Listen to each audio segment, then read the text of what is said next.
وفاته صلى الله عليه وسلم في الحج. أخرج الحاكم عن ابن عباس رضي الله عنهما أن رسول الله صلى الله عليه وسلم خطب الناس في حجة الوداع فقال: قد يئس الشيطان بأن يعبد بأرضكم، ولكنه رضي أن يطاع فيما سوى ذلك مما تحاقرون من أعمالكم، فاحذروا يا أيها الناس، إني قد تركت فيكم ما إن اعتصمتم به فلن تضلوا أبدا: كتاب الله وسنة نبيه صلى الله عليه وسلم. إن كل مسلم أخو المسلم، المسلمون إخوة، ولا يحل لامرئ من مال أخيه إلا ما أعطاه عن طيب نفسه، ولا تظلموا ولا ترجعوا من بعد كفارا يضرب بعضكم رقاب بعض. قال الحاكم: قد احتج البخاري بأحاديث إكرمة، واحتج مسلم بأبي أويس وسائر رواته، متفق عليه.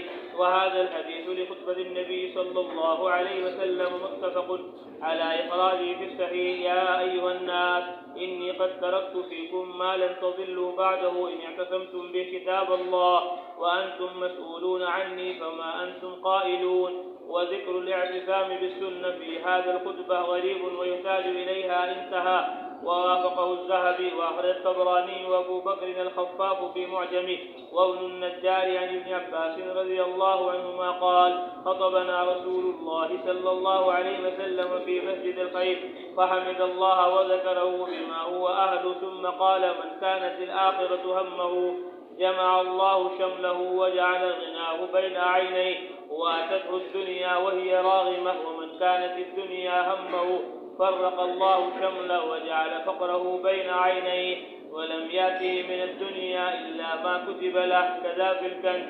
وأخرج ابن النجار عن ابن عمر رضي الله عنهما قال: خطبنا رسول الله صلى الله عليه وسلم في مسجد الخيف بمنى فقال: نصر الله عبدا سمع مقالتي فعمد بها يحدث بها أخاه: ثلاثة لا يغل عليهن قلب مسلم: إخلاص العمل لله، ومناصحة ولاة الأمر، ولزوم جماعة المسلمين فإن دعوتهم تحيط من ورائهم، كذا في الكنز. وأخرج مسلم عن جابر رضي الله عنه فذكر الحديث بطوله في صفة الحج وفيه: فأجاز رسول الله صلى الله عليه وسلم حتى أتى عرفة فوجد القبة قد ضربت له بنمرة فنزل بها حتى إذا زاغت الشمس أمر بالقصواء فرحلت له، فأتى بطن الوادي فخطب الناس وقال: إن دماءكم وأموالكم حرام عليكم كحرمة يومكم هذا في شهركم هذا في بلدكم هذا، ألا كل شيء من أمر الجاهلية تحت قدمي موزوع، ودماء الجاهلية موزوعة، وإن أول دم أضع من دمائنا دم بن ربيعة بن الحارث كان مسترضعا في بني سعد فقتلته هذيل، وربا الجاهلية موزوع، وأول ربا أدعه من ربانا ربا العباس بن عبد المطلب فإنه موزوع كله. واتقوا الله في النساء فإنكم أخذتموهن بأمانة الله واستحللتم فروجهن بكلمة الله، ولكم عليهن ألا يؤذين فرشكم أحدا تكرهونه، فإن فعلن ذلك فاضربوهن ضربا غير مبرح، ولهن عليكم رزقهن وكسوتهن بالمعروف. وقد تركت فيكم ما لم تضلوا بعده إن اعتصمتم به كتاب الله، وأنتم تسألون عني فما أنتم قائلون. قالوا: نشهد أنك قد بلغت ونصحت وأديت. فقال بإصبع السبابة يرفعها إلى السماء وينكتها إلى الناس: اللهم اشهد اللهم اشهد 3 مرات، كذا في البداية. وأخرجه أيضا أبو داود وابن ماجه كما في الكنز. وأخرج البخاري عن ابن عباس رضي الله عنهما أن رسول الله صلى الله عليه وسلم خطب الناس يوم النحر فقال: يا أيها الناس، أي يوم هذا؟ قالوا: يوم حرام. قال: فأي بلد هذا؟ قالوا: بلد حرام. قال: فأي شهر هذا؟ قالوا: شهر حرام. قال: فإن دماءكم وأموالكم وأعراضكم عليكم حرام كحرمة يومكم هذا في بلدكم هذا في شهركم هذا. قال: فأعادها مرارا ثم رفع رأسه فقال: اللهم هل بلغت؟ اللهم هل بلغت؟ قال ابن عباس رضي الله عنه والذي نفسي بيده إنها لوصيته إلى أمته فليبلغ الشاهد الغائب لا ترجعوا بعدي كفارا يضرب بعضكم رقاب بعض كذا في البداية. وأخرجه أيضا أحمد وابن أبي شيبة عنه وابن ماجه عن ابن عمر رضي الله عنهما والطبراني ونمار رضي الله عنه وأحمد والبغوي عن أبي غادية رضي الله عنه كما في الكنز. وأخرج أحمد عن جرير رضي الله عنه قال قال رسول الله صلى الله عليه وسلم استنصت الناس ثم قال عند ذلك لا أعرفن بعد ما أرى ترجعون كفارا يضرب بعضكم رقاب بعض. وفي رواية أخرى عنه قال في حجة الوداع يا جرير استنصت الناس فذكر نحوه كما في البداية. وأخرج مسلم عن أم الحسين رضي الله عنها قالت حججت مع رسول الله صلى الله عليه وسلم حجة الوداع فرأيت أسامة وبلالا رضي الله عنهما أحدهما آخذ بخطام ناقة رسول الله صلى الله عليه وسلم والآخر رافع ثوبه يستره من الحر حتى رمى جمرة العقبة. قالت فقال رسول الله صلى الله عليه وسلم قولا كثيرا ثم سمعته يقول إن أمر عليكم عبد مجدع حسبتها قالت أسود يقودكم بكتاب الله فاسمعوا له واطيعوا كذا في البداية. وأخرجه النسائي أيضا بنحوه كما في الكنز وابن سعد النحوه. میرے بھائیو دوستو بزرگو، یہ نقل و حرکت چلت فرت دعوت و تبلیغ امت کے ایک ایک فرد پر فرض ہے کہ دین کو عالم میں پھیلانا اور پہنچانا، سنت اور شریعت کو عالم میں عام کرنا، کیونکہ اب کوئی نبی رسول پیغمبر تشریف نہیں لائیں گے۔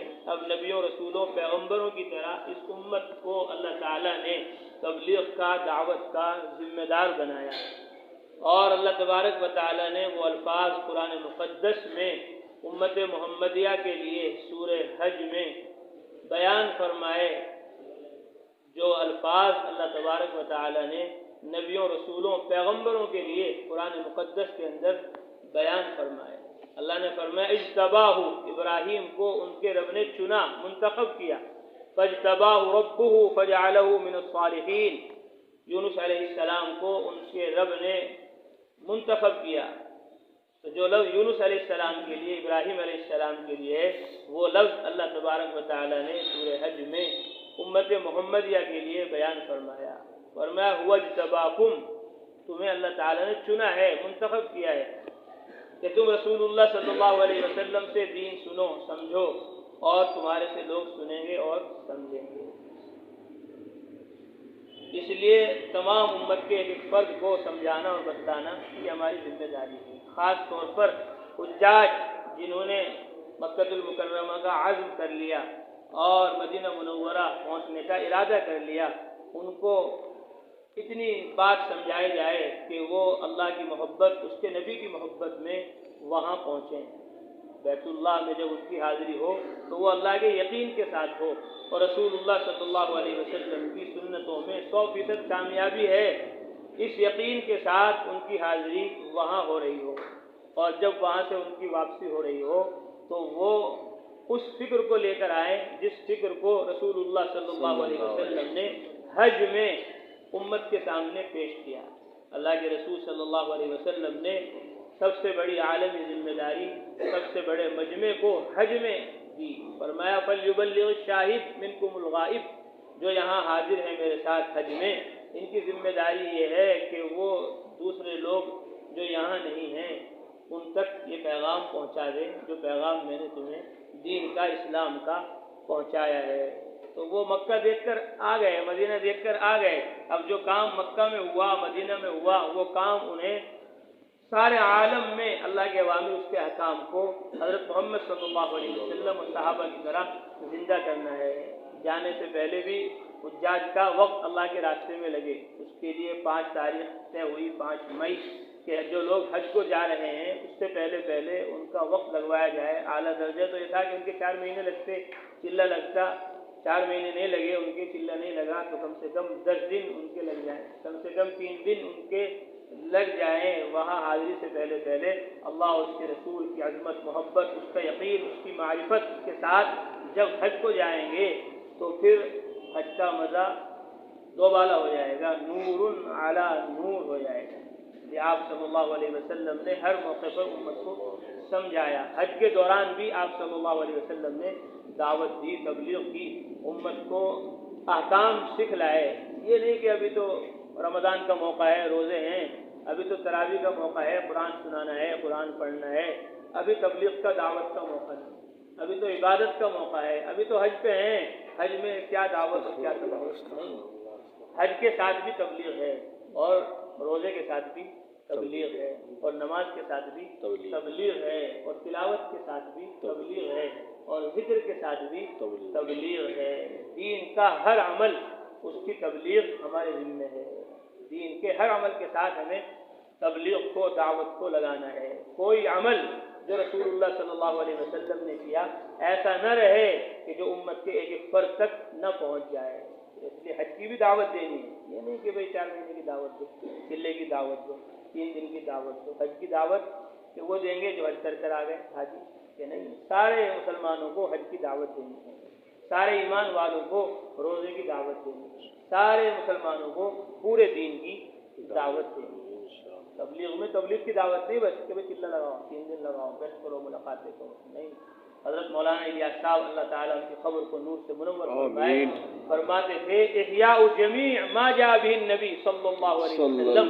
حضرت محمد مصطفیٰ صلی اللہ علیہ وسلم اللہ کے پاس سے جو کچھ لے کر آئے, علم و ہدایت, وہ سارا سب کچھ اس تبلیغ سے, دعوت سے امت میں زندہ کرنا ہے. سارا سب کچھ امت میں زندہ کرنا ہے. سنتیں بھی زندہ کرنی ہے, نوافل بھی زندہ کرنی ہے. جب سنتیں زندہ کرنی ہے, نوافل زندہ کرنے ہیں, تو اتنا بڑا فریضہ حج کا جس سے اسلام مکمل ہوتا ہو, دین مکمل ہوتا ہو, اس کی دعوت دینا کتنا ضروری ہے, اس کی تشکیل کرنا کتنا ضروری ہے, اس کے فضائل بتانا امت کو کتنا ضروری ہے. میں نے رمضان المبارک میں بار بار عرض کیا کہ ہم نے تبلیغ چھوڑ دی, ہم نے دعوت چھوڑ دی, لوگوں نے حج چھوڑ دی. ہم نے تبلیغ چھوڑ دی, دعوت چھوڑ دی, لوگوں نے نماز چھوڑ دی. ہم نے تبلیغ چھوڑ دی, دعوت چھوڑ دی, لوگوں نے روزہ چھوڑ دیا. ہم نے دعوت چھوڑ دی, تبلیغ چھوڑ دی, لوگوں نے مسجد میں آنا چھوڑ دیا. ہم نے دعوت میں کوتاہی کی تو لوگوں نے عبادت میں کوتاہی کی. اس لیے ہم ہر عمل کی دعوت دیں گے اور ہر عمل کی دعوت کو لے کر سارے عالم میں جائیں گے انشاءاللہ. آپ صلی اللہ علیہ وسلم نے کیسے بیانات فرمائے حج میں, حضرت نے یہاں باب قائم کیا. خطبات صلی اللہ علیہ وسلم فی الحج, حضرت محمد مصطفیٰ صلی اللہ علیہ وسلم کے حج میں بیانات. ابن عباس رضی اللہ تعالیٰ عنہ فرماتے ہیں کہ رسول اللہ صلی اللہ علیہ وسلم نے حجۃ الوداع میں تقریر فرمائی اور یوں کہا کہ شیطان مایوس ہو گیا کہ تمہاری دھرتی پر مسلمان خود پرستی کریں, لیکن اس بات سے وہ راضی ہو گیا کہ جن اعمال کو تم, گناہوں کو تم کم سمجھتے ہو, وہ ان گناہوں کی تمہیں دعوت دے گا. وہ تم سے جھوٹ بلوائے گا, وہ تم سے غیبت کروائے گا, اور وہ تم سے ناشکری کروائے گا. جتنے گناہ ہیں وہ گناہوں کی تمہیں دعوت دے گا. کفر سے تو اس کا بس ختم ہو گیا, تو کفر ختم ہو گیا, اب وہ نافرمانی کی طرف لے جائے گا. اس لیے مسلمان ایمان والے گناہوں میں زیادہ مبتلا ہیں. لوگ کہتے ہیں کہ جی مسلمان کے اندر یہ کمی وہ کمی, یہ ساری کمیاں اسی لیے ہیں کہ شیطان کی محنت کفار پر نہیں, شیطان کی محنت مسلمانوں پر ہے. شیطان تو سمجھ رہا ہے کہ ان کا کفر جہنم میں لے جائے گا, ان سے جھوٹ بلوانے کی ضرورت نہیں, ان سے سود لینے کی اور ان سے گالی دلوانے کی اور ان سے بد اخلاقی بے اخلاقی کروانے کی کوئی ضرورت نہیں. ان کو تو ان کا کفر جہنم میں لے جائے گا. ہاں مسلمان کو ان کا اسلام جنت میں لے جا سکتا ہے, اس لیے ان سے جھوٹ بلواؤ, اس لیے ان سے کم بلواؤ, اس لیے ان سے لڑائی اور جھگڑے کرواؤ. تو شیطان کی یہ محنت ہوگی. فرمایا فاحذروا ایھا الناس, اے لوگو میں تمہارے درمیان ایسی چیز چھوڑ کر جا رہا ہوں کہ اگر تم ان کو مضبوطی سے پکڑ لو گے ہرگز گمراہ نہیں ہوگے. ایک اللہ کی کتاب اور ایک اس کے نبی حضرت محمد مصطفیٰ صلی اللہ علیہ وسلم کی سنت, قرآن حدیث, اس کو تم مضبوطی سے تھامے رہو گے تو پھر تم ہرگز گمراہ نہیں ہو سکتے. اور یاد رکھو ہر مسلمان کا بھائی ہے, سارے مسلمان آپس میں بھائی ہیں. کسی کے لیے جائز نہیں کہ اپنے مسلمان بھائی کا مال اس کی اجازت کے بغیر لے, اور تم ایک دوسرے پر ظلم نہ کرو, اور میرے بعد تم ناشکرے مت ہو جانا, اور میرے بعد تم کفر کی طرف نہ لوٹ جانا کہ تم میں ایک دوسرے کو قتل کرے, ایک دوسرے کی گردن اڑائے, لڑائی جھگڑوں میں مت پڑ جانا. فرماتے ہیں دوسری روایت کے الفاظ یہ ہیں، آپ نے فرمایا اے لوگو میں تمہارے درمیان وہ چیز چھوڑ کر جا رہا ہوں، اگر تم اس کو مضبوطی سے پکڑ لو گے تو ہرگز گمراہ نہیں ہوگے، وہ اللہ کی کتاب ہے، اور تم سے میرے بارے میں قیامت میں آخرت میں پوچھا جائے گا، تم کیا کہو گے؟ دوسری روایت کے الفاظ یہ ہیں، حضرت ابن عباس فرماتے ہیں آپ صلی اللہ علیہ وسلم نے مسجد خیف میں ہمیں سمجھایا، بیان کیا، تقریر کی ہمارے درمیان، اللہ کی حمد و ثنا کی اور اس کا ذکر کیا جو اس کی شاعر شان ہے، اور پھر کہا دیکھو من کانت الآخرۃ ہمہ، جس کا عزم اور ارادہ اور نیت 100% آخرت کی ہو جائے گی، اللہ اس کے سارے بکھرے ہوئے کاموں کو جمع کر دے گا، آسانی کے ساتھ اللہ تعالیٰ اس کو روزی عطا فرمائے گا، اور اس کی مالداری اس کی آنکھوں کے سامنے کر دے گا، اور دنیا اس کے سامنے اس کے پاس ذلیل و خوار ہو کر آئے گی، اور جس کا ارادہ اور نیت صرف اور صرف دنیا ہوگا تو اللہ اس کے کاموں کو بکھیر دیں گے، اور ہر وقت ہر گھڑی اس کا فقر اس کے سامنے رہے گا، اور دنیا اس کو اتنی ہی ملے گی جتنا اس کے لیے لکھی جا چکی ہے۔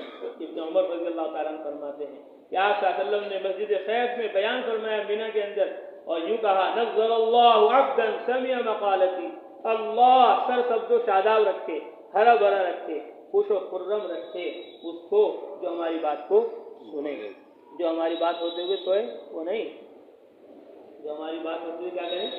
سوئے، سو رہے یا سو کے دیکھ رہے؟ جو سو رہے برابر میں اس کو اٹھا دو، کہ جو ہماری بات کو سنے اور سننے کے بعد سو جائے، چلو سن لیا سو جاؤ، نہیں، فرمایا جو ہماری بات کو سنے فعمد بها يحدث بها اخاه، اور پھر اس کو اپنے بھائی کو پہنچا دے، مسلمانوں میں دعوت دے، اس کی تبلیغ کرے، ہماری بات سن کر اللہ اس کو سر و شاداب رکھے۔ علماء نے لکھا کہ وہ علم کو ہرا بھرا کرنے کی فکر میں رہتا ہے کہ علم امت کے درمیان عام ہو جائے، جہالت ختم ہو جائے، تو اللہ تعالیٰ بھی اس کو ہرا بھرا رکھتے ہیں، خوش و خرم رکھتے ہیں، نو ٹینشن وہ زندگی گزارتا ہے، وہ تبلیغ کرتا ہے، اس سے فکر نہیں رہتا کیا ہوگا کیسے ہوگا، مجھے پتہ ہے اللہ کریں گے، اللہ ہی سے ہوگا۔ اور جو ہر وقت دنیا کی فکر میں رہتا ہے وہ سوچے گا 4 مہینے کیسے لگے گا، چلا کیسے لگے گا، 3 دن کیسے لگے گا، تعلیم کب کو پوری ہوگی، وہ تو یہ سوچتا ہے۔ فرمایا نزل اللہ عبدا سمع مقالتی، اللہ سر سبز و شاداب رکھے، اسے خوش و خرم رکھے جو ہماری بات سے میری بات سنے اور پھر اس کو اپنے بھائی کو پہنچا دے۔ 3 چیزیں ایسی ہیں کہ مسلمان کا دل اس کے اندر خیانت نہیں کرے گا، پورے طور پر ان کو ادا کرے گا۔ ایک تو اللہ کے لیے عمل کرنا، خالص اللہ کو راضی کرنے کے لیے عمل، نہ تو اس میں دنیاوی غرض ہو اور نہ اخروی غرض ہو، نہ تو یہ کہ دنیا میں مال ملے اور نہ یہ کہ آخرت میں جنت ملے، یہ اعلیٰ درجے کا اخلاص ہے۔ علماء فرماتے ہیں یہ اللہ کے خاص الخاص بندوں کا اخلاص ہے کہ ان کو نہ جنت کی طلب ہے اور نہ ان کو دنیا کی طلب ہے، بس اللہ راضی ہو جائے اور خوش ہو جائے، بندہ ہو تیرا مزدور نہیں، ہم اللہ کے بندے ہیں، اس کی بندگی اس کو راضی کرنے کے لیے کرتے ہیں، مزدوری نہیں کر رہے کہ جنت ملے گی ہمیں، یہ اعلیٰ درجے کا اخلاص ہے۔ اور عام لوگوں کا اخلاص یہ ہے کہ وہ جنت کی طرف میں عمل کر لیں، وہ مناسبات ولاۃ الامر، اور ذمہ داروں اور حاکموں کے ساتھ خیر خواہی سے پیش آنا، ان کی بات ماننا، اور مسلمانوں کی جماعت سے چمٹے رہنا، یعنی مسلمانوں کے جو عقائد ہیں ان کے عقائد میں اپنے آپ کو شامل رکھے، الگ سے کوئی اپنا عقیدہ نہ بنا لے، اور مسلمانوں کی جماعت میں شریک رہے، جمعہ نماز میں جماعت میں، اور کیونکہ ان کی دعائیں ان کو چاروں طرف سے گھیرے رہتی ہیں۔ فرماتے ہیں دوسری روایت کے الفاظ یہ ہیں کہ آپ صلی اللہ علیہ وسلم آگے بڑھ گئے مزدلفہ سے، یہاں تک کہ عرفہ مقام پر پہنچے تو آپ نے دیکھا ان کا قبہ نمرہ جگہ کے مقام پر لگایا گیا، تو آپ صلی اللہ علیہ وسلم وہاں اترے۔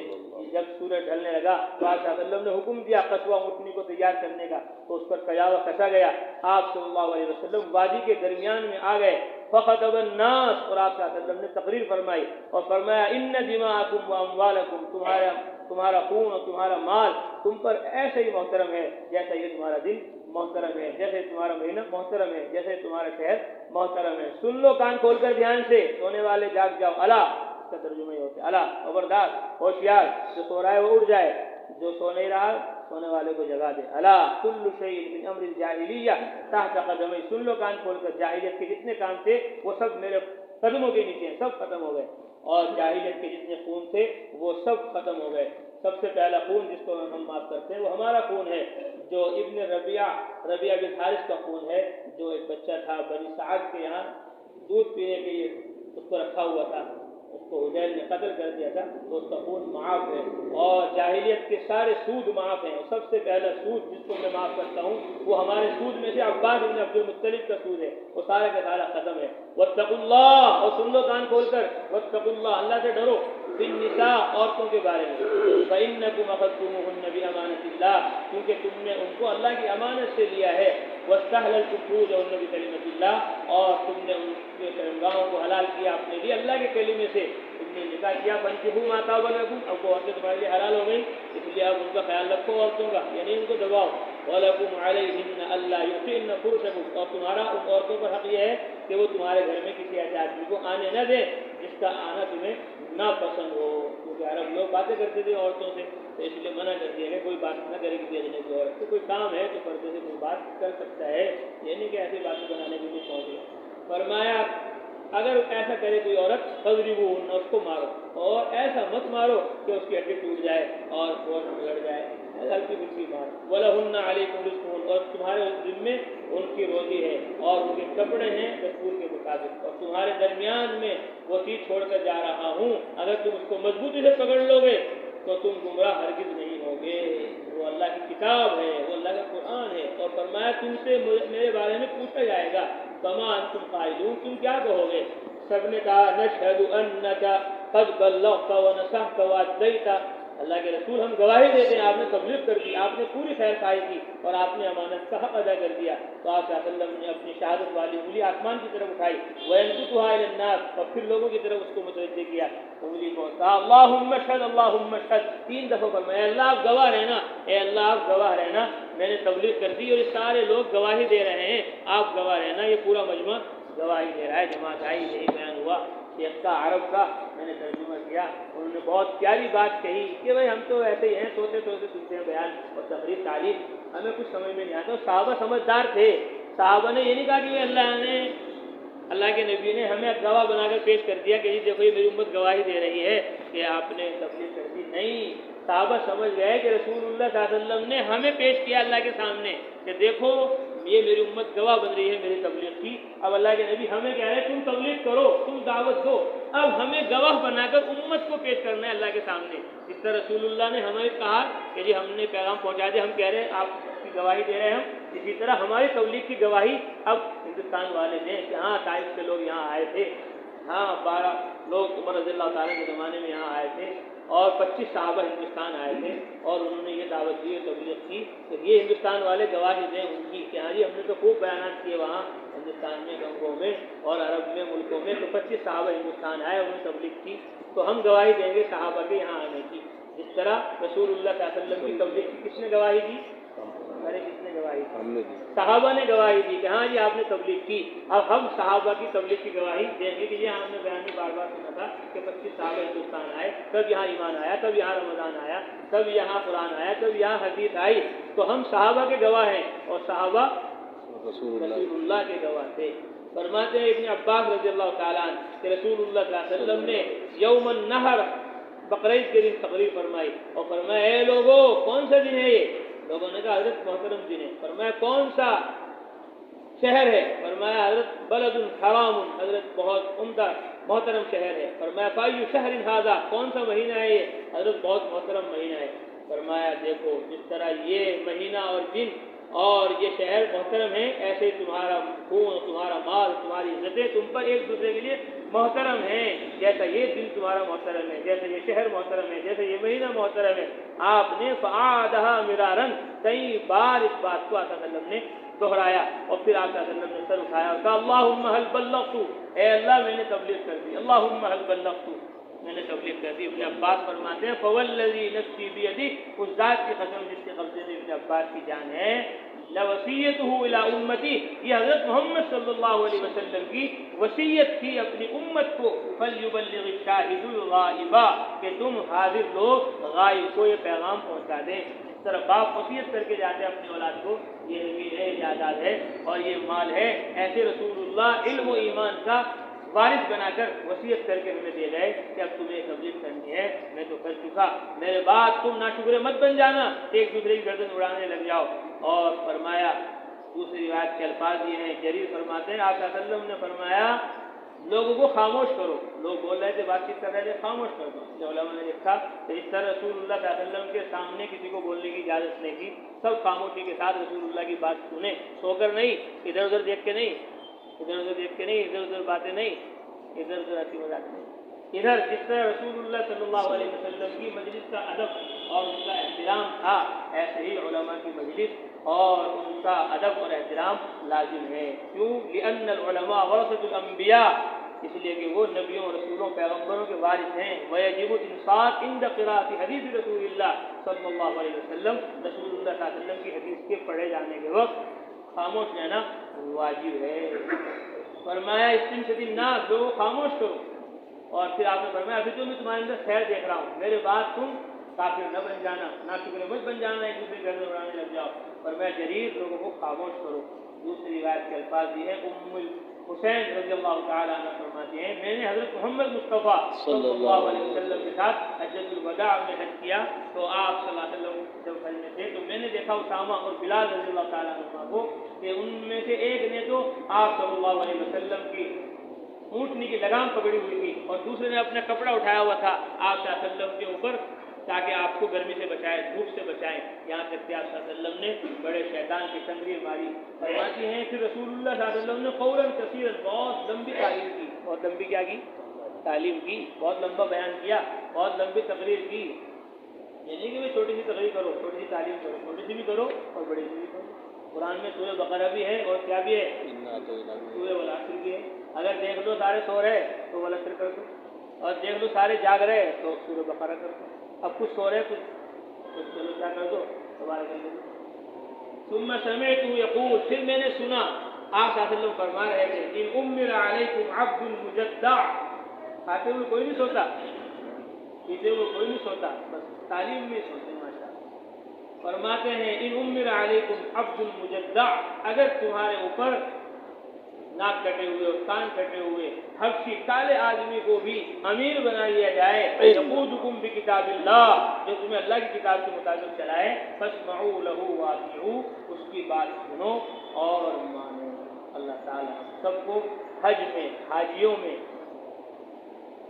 توجہ کرنے کی توفیق، آمین، دعوت دینے کی توفیق، آمین، اور ہمیں ہر سال حج کرنے کی توفیق، اللہم آمین، ہر مہینے عمرہ کرنے کی توفیق، اللہم آمین. کرو گے انشاءاللہ. پاسپورٹ گے، کس کے پاسپورٹ ہے بنے ہوئے؟ ہاتھ اٹھاؤ. پاسپورٹ کس کے بنے ہوئے؟ ماشاء اللہ، ہاتھوں سے زیادہ کے نہیں بنے ہوئے. سب نیت کرو کہ انشاءاللہ حج کریں گے، ہر سال کریں گے. ہر سال کا ارادہ کرو گے تو ایک بار تو مل جائے گی انشاءاللہ، اور نہ بھی ملی تو انشاءاللہ ہر سال کے ثواب ملے گا انشاءاللہ. ہر سال حج کرنے کے اللہ تعالیٰ کیا دیں گے؟ ثواب عطا فرمائیں گے.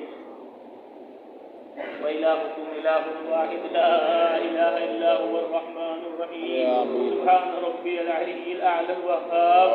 لا إله إلا أنت سبحانك إنا كنا من الظالمين.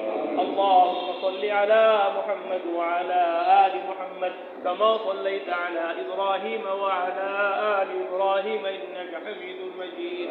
اللهم بارك على محمد وعلى آل محمد كما باركت على إبراهيم وعلى آل إبراهيم إنك حميد مجيد. ربنا آتنا في الدنيا حسنة وفي الآخرة حسنة وقنا عذاب النار. ربنا هب لنا من أزواجنا وذرياتنا قرة أعين واجعلنا للمتقين إماما. رب اجعلني مقيم الصلاة ومن ذريتي ربنا وتقبل دعاء. ربنا اغفر لي ولوالدي وللمؤمنين يوم يقوم الحساب. رب ارحمهما كما ربياني صغيرا. یا اللہ ہمارے گناہوں کو معاف فرما، خطائیں سے درگزر فرما. ہمارے یہاں جمع ہونے کو بے حد قبول فرما، پڑھنے سننے کو قبول فرما، کہنے سننے کو قبول فرما. پڑھنے سننے میں جو غلطی کو بتائے اس کو معاف فرما. آئندہ سے ایسے پڑھنے سننے عمل کرنے اور علم و عمل کی دعوت کو لے کر سارے عالم میں جماعتیں بنا بنا کر جانے کی ہمیں پوری امت مسلمہ کو توفیق نصیب فرما. یا ارحم الراحمین ہر سال ہمیں حج کرنے کی توفیق عطا فرما، ہر مہینے ہمیں عمرہ کرنے کی توفیق عطا فرما. یا ارحم الراحمین دیر کے لیے دور کے لیے قبول فرما، اندرون بیرون کے لیے قبول فرما. سالانہ ماہانہ ہفتے وار روزانہ کی ترتیب پر جمانے کی توفیق عطا فرما. یا اللہ ہماری مسجدوں کو مسجد نبوی جیسا بنا. یا اللہ ہمارے گھروں کو حضرت محمد صلی اللہ علیہ وسلم کے گھروں جیسا بنا. یا اللہ ہماری بستیوں محلوں کو مدینہ منورہ جیسا بنا. یا اللہ ہمارے مردوں کو، عورتوں کو، بچوں کو حضرت محمد محمد مصطفیٰ صلی اللہ علیہ وسلم کی طرح عبادت کرنے کی، حج کرنے کی اور ایمان و عمل کی دعوت دینے کی توفیق نصیب فرما۔ یا اللہ تمام بیماروں کو شفا نصیب فرما، تمام مقروضوں کے قرضوں کی ادائیگی کا غیر سے بندوبست فرما، تمام مرحومین کی مغفرت فرما، حاضرین مجلس کی رعایت تمناؤں کو، ضرورتوں کو پورا فرما۔ جن بھائیوں نے، دوستوں نے، ماؤں نے، بہنوں نے دعاؤں کے لیے کہا، لکھا، کہنا چاہتے تھے کہہ نہ پائے، مولا آپ ان کی ہماری حاجت و ضرورتوں کو ان سے ہم سے زیادہ جانتے ہیں۔ یا اللہ ان کی ہماری حاجت و ضرورتوں کو اپنے خزانے غیب سے پورا فرما۔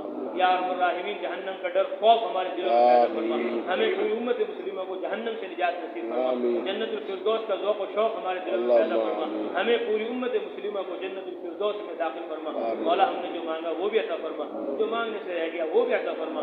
نسألک من خیر ما سألک منہ نبیک وحبیبک محمد صلی اللہ علیہ وسلم، ونعوذ بک مما تعوذ منہ محمد صلی اللہ علیہ وسلم، وما قضیت لنا من قضاء فاجعل عاقبته رشدا، آمین۔ صلی اللہ تعالی علی خیر خلقہ محمد وعلى آلہ واصحابہ اجمعین برحمتک یا